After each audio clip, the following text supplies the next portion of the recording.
नारियल के पेड़ बड़े ही ऊंचे होते हैं और देखने में बहुत सुंदर होते हैं।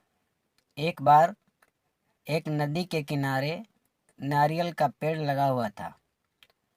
उस पर लगे नारियल को अपने पेड़ के सुंदर होने पर बहुत गर्व था। सबसे ऊंचाई पर बैठने का भी उसे बहुत मान था। इस कारण घमंड में चूर नारियल हमेशा ही नदी के पत्थर को तुच्छ पड़ा हुआ कहकर उसका अपमान करता रहता। एक बार एक शिल्पकार उस पत्थर को लेकर बैठ गया और उसे तराशने के लिए उस पर तरह तरह से प्रहार करने लगा। यह देख नारियल को और अधिक आनंद आ गया। उसने कहा, ए पत्थर, तेरी भी क्या जिंदगी है। पहले उस नदी में पड़ा रहकर इधर उधर टकराया करता था और बाहर आने पर मनुष्य के पैरों तले रौंदा जाता था, और आज तो हद ही हो गई। ये शिल्पी तुझे हर तरह से चोट मार रहा है और तू पड़ा देख रहा है। अरे अपमान की भी सीमा होती है। कैसी तुच्छ जिंदगी जी रहा है। मुझे देख, कितने शान से इस ऊंचे वृक्ष पर बैठता हूँ। पत्थर ने उसकी बातों पर ध्यान ही नहीं दिया। नारियल रोज इसी तरह पत्थर को अपमान करता रहता। कुछ दिनों बाद शिल्पकार ने पत्थर को तराशकर शालिग्राम बनाए और पूर्ण आदर के साथ उसकी स्थापना मंदिर में की गई। पूजा के लिए नारियल को पत्थर के बने उन शालिग्राम के चरणों में चढ़ाया गया।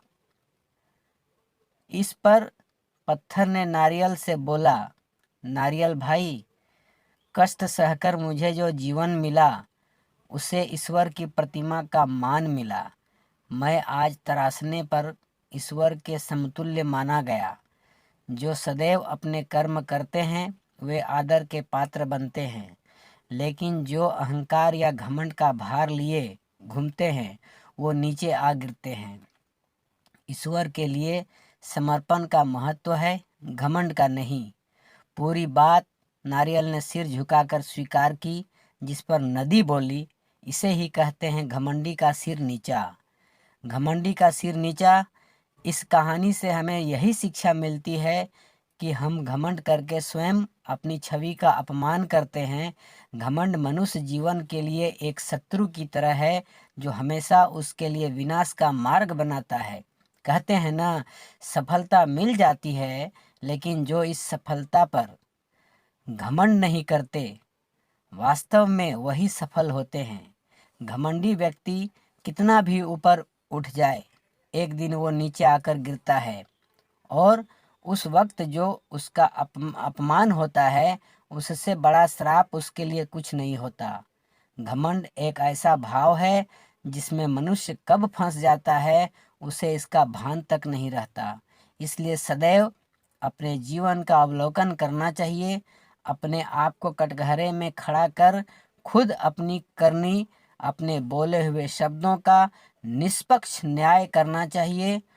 और अगर आप खुद को दोषी पाते हैं तो गलती को स्वीकार करें और समय रहते उस गलती के लिए क्षमा मांगे। Please subscribe the channel. Thank you.